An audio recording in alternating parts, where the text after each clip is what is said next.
I really love the energy here, energy around the improvement. Any room you go into, the people are really curious about, really interested in making the systems better. And if you could describe the conference in one word, what would the one word be? Collaboration. Oh, good. 100%. That's a great word. It feels very warm and welcoming. Everybody, it seems like half the group has come here forever. They kind of know the ins and outs, and everybody knows each other, and they're reconnecting. And then the other half is a fairly new crowd coming in. Healthcare Systems Process Improvement is one of those conferences where you feel the momentum the second you walk in. People trading their ideas in the hallway, swapping notes after sessions, and genuinely rooting for each other's work.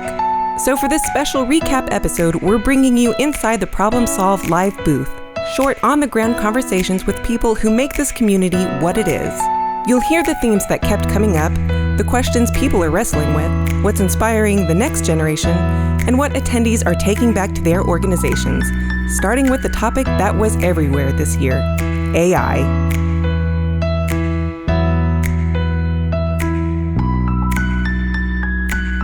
So my name is Cody Hall. I am the Director of Process Improvement with some of the Vandalia Health facilities in West Virginia, and I'm going to be the president of SHS for this year. So looking forward to that and having a great week here at HSPI and getting everybody involved. And how many HSPI conferences have you been to? I'm going to say 12, maybe, something like that, 10 to 12, somewhere in there. Is there a reoccurring theme that you're hearing either in hallway conversations or in sessions? Can you tell us about it? Yeah, it's AI, 100% AI. People are wanting to know about it. We're hearing loud and clear at the board level that, what is the healthcare improvement professional's role in AI going to be? What's the feeling around AI? Does it feel like there's urgency around it, or what does it feel like in healthcare right now? I think urgency is a good word. I think a lot of people still don't understand it. And, it depends on where you are too, right? Like some areas are more quick to adopt and others are a little more, I'm still afraid of it, frankly, in some ways. And so I think it positions us uniquely as improvement professionals to really understand, hey, this is what AI can do. This is how it can help us, in terms of patient flow or clinically or in terms of managing quality and outcomes or improving patient care, whatever it is. We are uniquely positioned to help bridge the gap between understanding the technology that's available to us and helping our clinicians and administrators understand that and use that. And I think that's going to be a big role for us over the next 10 or 15 years within the industry. So I think that's what we have to get right. Attendees weren't just talking about AI in hallway conversations, they were eager to talk about it at the Problem Solved live booth as well.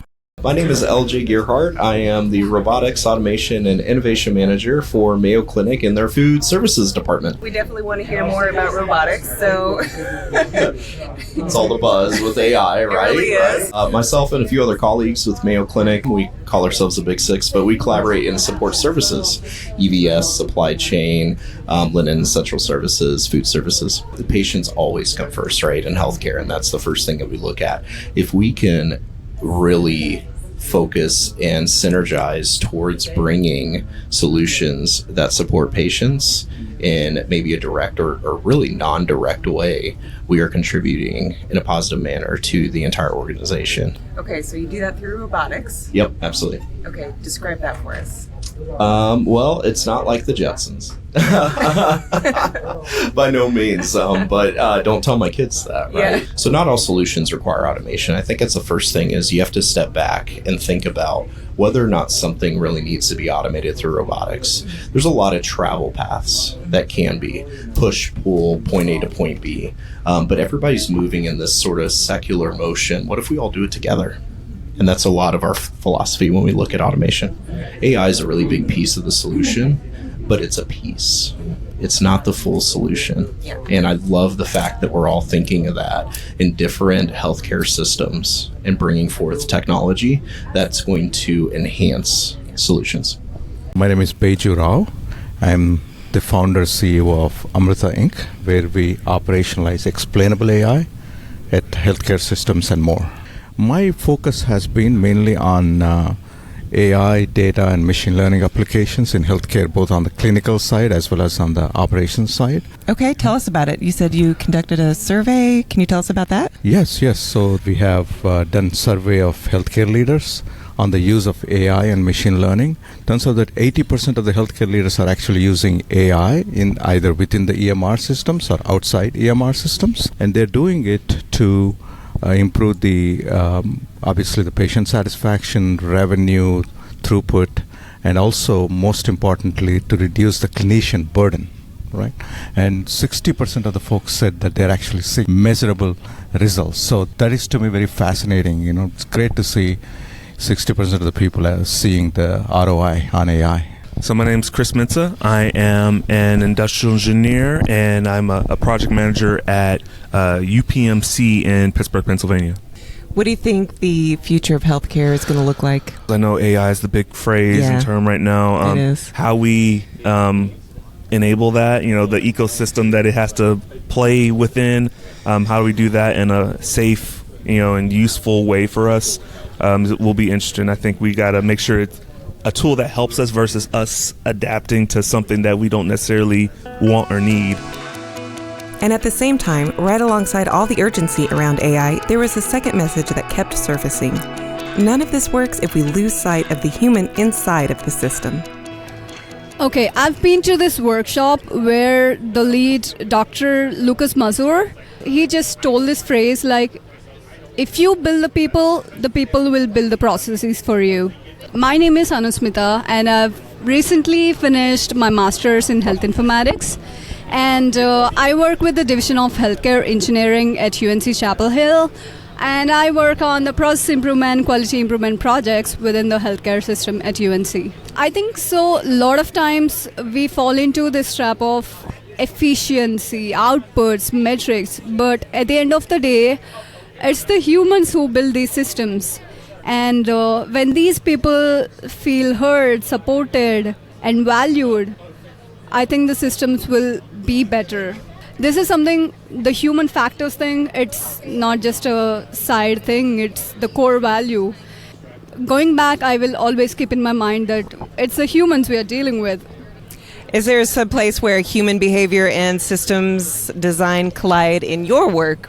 Yeah, I've recently been a part of trying to improve the phlebotomy morning workflow, where we try to involve a lot of frontline people, listen to their voice, and try to implement changes from their perspective, not just leadership overtaking it. So I think that really hit something. Can you introduce yourself? Sure. I'm Lee Erickson. I'm a family physician and CEO of Adaptient, which is a small boutique advising and training company, primarily in healthcare. You are one of our exhibitors here at HSPI. Yeah, we also gave one of the intensive workshops while we've been here, and that was a blast. The audience was amazing. We did a workshop on closing the implementation gap when you do root cause analyses for serious events. One of the things we've noticed, and I've been a healthcare exec for many years before I started doing this, as my partner was as well. Most of the time in healthcare, we do a root cause analysis. We don't go very deep. We invent a few really superficial action items that really only affect the front lines. Mm-hmm. And management and executive leadership never seems to have a job to do as a result. And so we did a workshop on why you need to go deeper into the organization and look at supervisory factors and leadership factors. Because if you don't change those, everything you change near the front line is just going to slide back to the way it was in the first place. So I think we have a huge opportunity in healthcare for organizational learning and development at the management and executive leadership and even board level, because board members don't know how to govern quality and safety either. And so we presented our very simple framework for doing an RCA that really makes you think as a systems thinker. Don't lose sight of the people that created the system. That's huge. People will never be able to be replaced. I really enjoyed going to one of the intensive sessions. It was a cognitive empathy for performance improvement. And it was such a wonderful presentation. It was really great seeing that side that's really human, especially with all of the talk about AI. Mm-hmm. As much as it is really, really important, it also has a lot of negatives, and a lot of people focus on the positives. And sometimes as a student especially, it's really hard for me to kind of get on that train. So it's nice to see that people still think about it, still talk about the fact that you need to be human to be working with people, like period, no matter what industry. One standout voice was this year's Society for Health Systems Scholarship recipient. I'm Ayla Julian Minuela. I am an industrial engineering student at the University of South Florida. I'm currently in my senior year. So this is my first conference where I've seen the collaboration between clinicians and individuals that work in healthcare as well as engineers. So I think it's very interesting to see the different perspectives that we have. What made you decide that you wanted to go into healthcare? Well, I was kind of iffy about all the other industries. There's just so much out there for an industrial engineer. Yeah. I do think like IISC has given me the opportunity and the platform to learn a lot at the university level. So I think it's been really great to have something like this that's specific for health systems. As I was going through everything and trying different internships and different opportunities, I found that healthcare was something that really, I fell in love with. It just really became something that I could see myself in. And I just love hearing everybody's stories and everybody's projects and like what they've done and who they've been able to help. Ayla wasn't alone. This year, the student and young professional presence felt stronger, and that matters because they're not just attending, they're building the future of this field. More from Cody. And is there something about this year that feels different than other years? Different than other years. Compared to, I'm going to say since COVID, we've got more students this year than we've had in several years, which is great to see because they're our future, right? And that's what helps us grow, and seeing them get involved and seeing them want to work in healthcare as industrial engineering or other types of students. It's great to see. So we want to continue that growth as we move forward. My name is Avi Fishman. I'm the Director of Capacity Management and Data Analytics at Baptist Health, South Florida. Okay, great. I have a session which relates to the mentorship program of SHS. We revamped it 2 years ago. We've doubled our enrollment, and we basically geared it to what the students and young professionals wanted, which is really cool. They wanted to get help on rewriting a resume. They wanted help on doing an elevator speech. They've never done a quick 2-minute presentation. They needed help in doing presentations. So we revamped the program in order to meet their needs, and we just look forward to continuing to help students learn what they need to in order to advance not only in the society, but in the world in general. This is Kayla Trahey, and you'll hear more from her in a minute, but first she shares some thoughts as a young professional. Do you have a really solid piece of advice for young professionals? I was a little nervous. Just being an industrial engineer in healthcare is already kind of niche. I think it's just lay it all out there for your mentor. That's what they're there to do. They're not going to tell you you're doing something wrong. It's your first time living, so they're not going to be rude or hurtful, and it's just tell them everything, and then they can help steer you where you're supposed to go. Tips for finding a mentor? Just come to events like this, or? Yeah, I would say come to events like this. I also, as a student, there was a resume workshop. So actually, funny enough, the woman who reviewed my resume is now my mentor. But yeah, they do a whole thing with the networking committee where the mentors all share bios and things like that. Of course, the heart of HSPI is what happens when people share the work. Posters, presentations, and hallway conversations that turn into collaborations. Here are a few snapshots from attendees and presenters about what they're building, studying, and improving right now. My name is Sarah Abu Arida. I am a postdoctoral fellow, in another name, Bridge to Faculty Fellow at the University of Texas in San Antonio. I am presenting 2 posters, so both of them about my research for reducing health disparities and treating opioid use disorders. What do you hope to take away from the conference? I'm trying to build industry partnerships because those are valuable for us as academics, because a lot of grant opportunities that we'll be looking for, especially in healthcare, would ask you for people from the clinical side, but also if you're trying to introduce certain type of a device or something, they would like to see if it's applicable also from industry perspective, if you will. So those are the kind of the conversations that I'm trying to take. In addition, also meeting my other colleagues from the academia and see what we can do all together. So my name's Kayla Trahey. So I live in San Antonio, Texas right now. I work for Infinity. So we are a little different. We actually do energy commissioning in the heating, ventilation, and air conditioning systems in hospitals. But I have my undergrad degree in industrial engineering. Okay, that's interesting. Tell me more about like what you do with the ventilation systems. Yeah, so we pretty much just optimize like the central plant in hospitals. And so what that does, and actually, shameless plug, we have a poster, but it has system-wide benefits across the hospital. So initially you might think, okay, they're going to make the HVAC system optimized, that's energy savings. But because of that, the patients are more comfortable, so there's less hot cold calls. Clinical staff doesn't have to go bring blankets or things like that. You said you had a poster on that. Yeah, so looking at all the synergies, it's actually kind of hidden message, because if you look through your just singular lens and you only see facilities benefits, you would miss out on all of the clinical and patient experience benefits. If you put on your IE lens, you see only through that one and you miss the facilities benefits. So when you look at the whole picture, you can see that fixing the heating, ventilation, air conditioning system to run optimally actually has rippling effects across the entire hospital system. Yeah, completely. Is there something that you've learned here or that you've heard here that you're going to use like right away when you get back? Power BI is a new tool we've been using at our company, and I've been the one to pilot it. And so there's been some people here that are very expert in Power BI. So I've had conversations with them, and I know that as soon as I'm back in the office, I'll be trying to import that data, like how they talked about, and store it in certain ways so it's more efficient than the clunky way I've been trying to do it, because they have more experience than I do. So that's been kind of through conversation that I know I'll take back and use on my project. I'm Farouk Moritella. I'm a PhD candidate in Kennesaw State University. I've been here for job search, and I've been really finding very interesting people. Okay. I was able to find a posters that I'm going to be a co-authors for improving one of the process that I found the fit on. All right, cool. Yeah.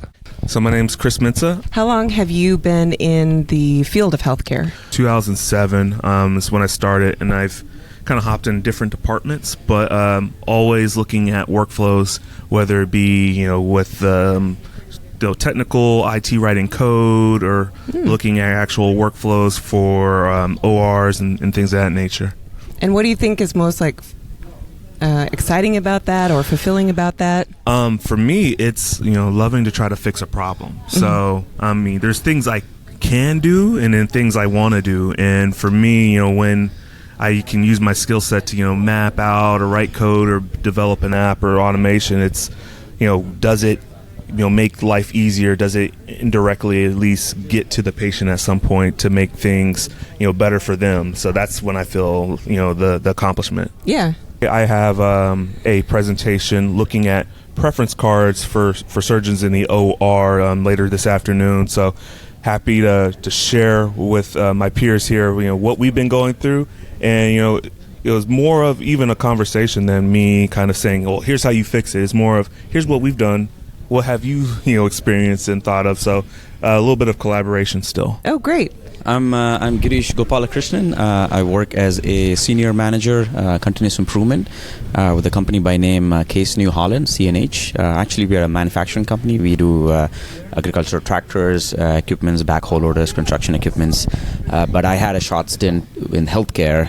That's how I got interested in making a presentation here in the HSPI conference. My session was about, we put together a data-driven system for a hospital-based inventory management for a surgical services department. So we talked about how we can implement some of the lean and process improvement tools in there. Okay, yeah. Great. You want to talk a little bit more about that? Absolutely. So there was a lot of artificial intelligence that we built into the system, like machine learning, that'll kind of train itself and trying to understanding how we can maintain the cost of the system, the inventory. Okay. Just to give you a perspective, healthcare industry just spends about $83 billion in inventory supplies. Okay. And out of which almost a third is considered as unnecessary or waste. So that's the macro level problem that we're trying to attack. So how we can try to bring in some of the lean practices, process improvement practices, and trying to make that process more efficient, streamline processes, bring in some technology, That's key. I strongly feel as a core field, lean, process improvement, a lot of these are transferable skills. Yeah. Whether it's in healthcare, whether it's manufacturing, or any other sector, or even government, there are so many tools that can be used across the board that cross-learning is something that a lot of the industry has quite missed that opportunity. Okay, I need somebody from healthcare to help. No, I think there is a lot of transferable knowledge that people can just adjust to a new sector and try to understand the application piece of it. I think there's a tremendous opportunity with AI and machine learning that we can cross that bridge, I'm pretty sure. I'm Mary Akella. I'm the founder and Chief Transformation Officer of Harmony Consulting Solutions. We're based on the East Coast in northern New Jersey, but travel some for clients. So actually this morning I was able to go to the Children's Hospital, Arthur M. Blank Hospital, and that was incredible. So what is something that maybe from that tour that you can take back right away? What I really liked is how thoughtful they were about the facility and about their planning. They had a lot of robot capabilities and moving things from one place to another, which in lean we would call transportation waste. It needs to happen, but does a person need to really do that task, or how could we speed up that task so that we're really only giving the patient that kind of value added work? And so are you presenting at the conference? I'm presenting with a colleague of mine, Alex Sushman, and focused on that transformation from frustration to results and how to do that in focus on change management. So how can you focus on the change management piece? I think even Chris, I believe in the keynote, mentioned it today or in the panel discussion that AI and processes can be improved, but the thing that's really holding us back from the AI improving our efficiencies is the people side of things. But a big piece that I'm sharing is something that I've developed, which is a mix of a care model, so it's all an acronym, care and tracking, care for people and tracking the process, and how those two blend in terms of change management. So you can't really only focus on one of them. You can't just focus on the process, and you can't just say, what does my A3 or PDCA look like, because you can't forget about the people piece. But at the same time, you can't be on the people side of things and making sure that you're just focused on the how things are being implemented without understanding if it's actually being effective. So really marrying those two so that your change management strategy can actually be successful and sustainable. And then there's the exhibit hall, where you can see what's coming next. Universities, startups, and industry partners all in the same space, offering tools and ideas that could change how healthcare work actually gets done. Yeah, Lucas Mazur, professor at the University of North Carolina, running a division of healthcare engineering there and doing kind of the regular professor job. All right, so tell us what you're doing at HSPI.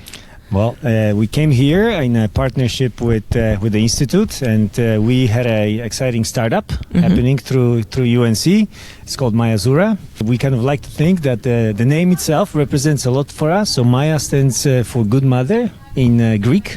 And the symbol that we are representing is the bison. And the bison is one of those herd of animals that when there is a storm, they face the storm because they know the shortest way out is through the storm. So we are here, recognizing that there's a lot of burnout out there. People are, kind of leaving the profession. There are suicides. The problem is really, really big. And Mayazura is here to kind of bring that, that attention and really show that we could do better in training. So that's why we are here. And so I walked by your booth several times, and it looks like it's like a headset, or it's like almost looks like a VR device. Can you kind of explain to the listeners? Yeah. So we actually recognize that there's a need to have these modules, right? The training modules on a variety of devices. So we can be on your phone, you can be laying on the couch at home, and still in an immersive way interacting with the environment. You can be on your computer, you can be on the iPad. But, if you really want that full immersion, really be there, right? Feel it. The VR headset is a great technology that allows you to really then interact with the entire environment at that different level. So we definitely feel like we would love healthcare systems. That's why we are here. We know that there's a lot of healthcare systems that come to the conference to realize that, well, if we have a boring training, If this is just slides and we haven't updated that in years, we might be a good solution to kind of look at us and say, hey, this is a little bit more, up to date and a little more immersive. We might think about replacing. But we are also here because we believe that our product could be great in education. Start early, grab the students. We have a lot of students here. So we hope that the professors and everybody else, our industrial engineering and systems engineering departments, could absorb it for education purposes. And where can people find out more about it? Yeah, so we can go to our website, www.mayazura.com. So that's we have there. And of course, reach out to me, anytime you would like. So my name is Martin. As you can tell by the accent, I'm from France. And I'm working for Uptail, and we are in partnership with Mayazura. When you are in, for example, Google Maps, and you are walking down the streets, that's exactly the same technology we are using, but it would be like within a specific environment. So it could be an hospital, it could be a manufacturing company. What's the name of the company again? Say it again. Uptail, so UPTALE. Okay, great. And where can people find out more about your company? So directly online at uptail.io. My name is Sammy Argo. I am a Texas Tech industrial engineering graduate. I work at Big Bear AI here promoting some of our capabilities. Okay, and tell us about Big Bear AI. So we offer digital twin capabilities, discrete event simulation modeling, and our latest and greatest product that's coming on live soon this year offers a cloud-based solution. Okay, got it. And is this your first time at HSPI? It is, and it's exciting. All right, cool. And do you plan to come back next year? I sure hope so. Hopefully, I now kind of have a weird goal that I have 1 year to accomplish a project that I can present. Ooh. That's kind of how I'm looking at it right now. What do you think that project might be? Simulation modeling based, I would say. Healthcare is my passion. And as far as Big Bear AI, what kind of other industries? Yeah, Big Bear AI, we have a large government presence. Okay. So a lot of military contracts. We work with manufacturing, supply chain logistics, shipyard. What's another booth that you've seen that you've thought was cool or enjoyed? Other than this one, obviously. This one did catch my attention. I will say that honestly. I mean, the companies that are here, the universities that are here promoting additional educations. Yeah. And some of those universities included Kennesaw State, Binghamton University, and Auburn. I am Sharon Hickman. I live in Greenville, South Carolina.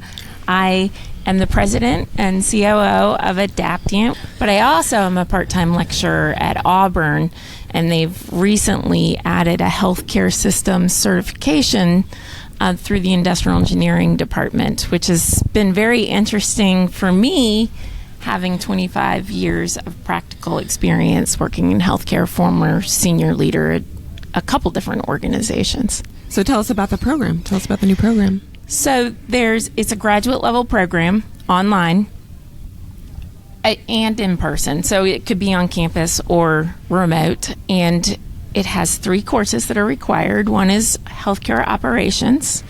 And then one is focused on U.S. health system culture and policy for systems thinker. That's one of the ones that I teach. And the other one is human factors in healthcare, which I would classify as really an introduction to safety science and how that actually works in healthcare. Being a systems engineer in healthcare, what do you see as one of the most important issues that is facing the industry today? I think we're at a point where people are starting to recognize the value that systems engineering and systems thinking brings. It's still hard to find programs. It's hard for people to break into the industry. So from that perspective, I think one of the biggest challenges is really helping people understand the value, like senior leaders, the value of systems thinking. What's the solution to that problem?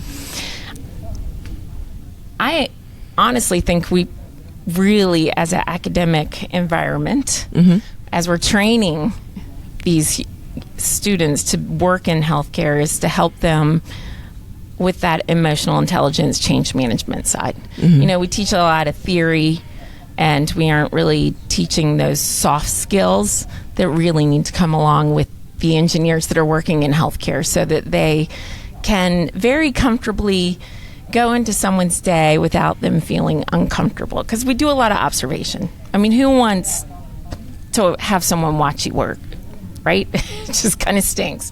So how you approach it makes a big difference. How does that help the process flow? Well, the people doing the work are the ones that know what's not working, what is working, what needs to be changed. They've probably already thought of solutions and nobody's really listened to them. So if you can gain that trust when you're spending time with them for them to actually open up, it really makes a difference in how you can approach the problem solving. So where can people find out more about the new program from Auburn? Okay. Well, you can go to Auburn's website and their Industrial and Systems Engineering program. They'll have the certification link there. And then, of course, Adaptient. We have a website. It's www.adaptient.com. As the conference wrapped, a lot of attendees weren't just reflecting on what they learned, they were naming something deeper. The way HSPI shapes careers, builds relationships, and keeps people moving forward in this work. My name is Raj Hariharan. I am the Systems Redesign Coordinator at the VA Augusta Healthcare System here in Augusta, Georgia, and also a member of SHS, and I will be the incoming conference chair for the HSPI next year. Okay, fantastic. A lot of the ideas I've gotten over the years, really through this conference, I think have propelled my own career personally and have really helped advance my organization. Can you give some of that valuable advice to our listeners? Yeah, so I mean, I think at the end of the day, one of the biggest things you got to kind of really assess is, where's your organization at, right? Because it takes a journey to go from where you're at to really where you want to be. And you have to be very strategic and intentional as far as kind of making that roadmap for yourself and kind of set those annual goals that are realistic. And I think the other thing that's really important is, especially when it comes to the technical side of our work, we use a lot of different tools. You probably got to be good at math and some of these other things. But I think I would argue what's way more important than any of those things is your ability to have people skills and your ability to build relationships with other people and really know who's who in your organization and who you should be able to partner with given any given problem, right? And then make friends with those folks, right? And take them out to coffee every now and then, nurture those relationships. And because at the end of the day, I think Stephen Covey put it best. He has this concept called the emotional bank account. And that concept is that everybody has an emotional bank account, right? In order to maybe get a favor for somebody that may not necessarily report to you or some of those other things, you got to be able to make a deposit before you can make a withdrawal, right? So always be helpful. Yeah, that's great advice. What's exciting you most about the future of healthcare right now? I think it's a constantly evolving field, right? Technology is always evolving, changing. It's going to impact how we do our jobs, how we advise folks. I think the most important thing is keep up with the times, and especially we had some of this conversation in our kickoff. Be on the watch out for AI, right? Really learn to use some of those tools. Don't be afraid of the tools, but learn to use them. I think that was a key message I got from that the kickoff. AI was how HSPI opened. It kept showing up all week, and it was still front and center in the final conversations. And based on what we're hearing, next year won't be whether AI matters, it'll be how we get it right. Just to, kind of give a little bit of a teaser to everybody, and I mentioned this from the stage yesterday, that's something we're going to be working on really heavily next year is, AI is going to be a big part of this conference next year and trying to figure out what that looks like for the healthcare improvement person. We've had some offerings this year and those have been great. The initial conversation, kind of the fireside chat thing we had the first day, some of the intensives, some of the other presentations have been wonderful, but AI is going to have to be much more intentional, a bigger part. It's going to become a bigger part of the work that we do as improvement professionals. And so we have to get it right for our members and the people that come to this conference. All right. So what's your message to SHS or to conference attendees for next year? Definitely come back. We're excited to be in a different place next year. We're going to be in the Orlando area. So, Atlanta's been a great host city for us for the last 3 years, but we're excited to be there and be in sunny Florida in February. I think that'll work out well for everybody. And if you want to, if you're in the healthcare improvement community, you want to learn more about AI, you want to, learn from some of our more traditional offerings and what people are doing in healthcare improvement, this is the place to be. It's going to be a great offering for you. We want to be more intentional around students and academics as well. Make this a welcoming environment for them as well as our industry professionals. So it's going to be a great conference next year. So I certainly hope people will come back. All right, perfect. Thank you. Yeah, of course. Thank you. And if next year is your first HSPI conference, consider this your early welcome, because we're closing with some quick advice from attendees who've been in your shoes. We'll see you in Orlando. My advice is just absorb it all, go back and start looking into what you learned so you can grow and expand in healthcare. Kind of enjoy the environment. It's a great learning environment, so try to learn as much as possible. And if you need help, just ask anyone like me, who is a repeat attendee. I would definitely recommend signing up for some of the dine around dinner options. I know sometimes, if you're kind of a shy, maybe a little bit more introverted, it's harder to kind of make those connections in large settings, but hey, people always make friends over dinner, so. Really just, absorb, get some coffee early. Thank you to everyone who stopped by the Problem Solved Live booth, and a huge thank you to SHS for another outstanding HSPI conference. Subscribe to Problem Solved so you never miss an episode, including an inside look at the Arthur M. Blank Hospital tour at Children's Healthcare of Atlanta. Thanks for listening. Every great solution is a story worth telling.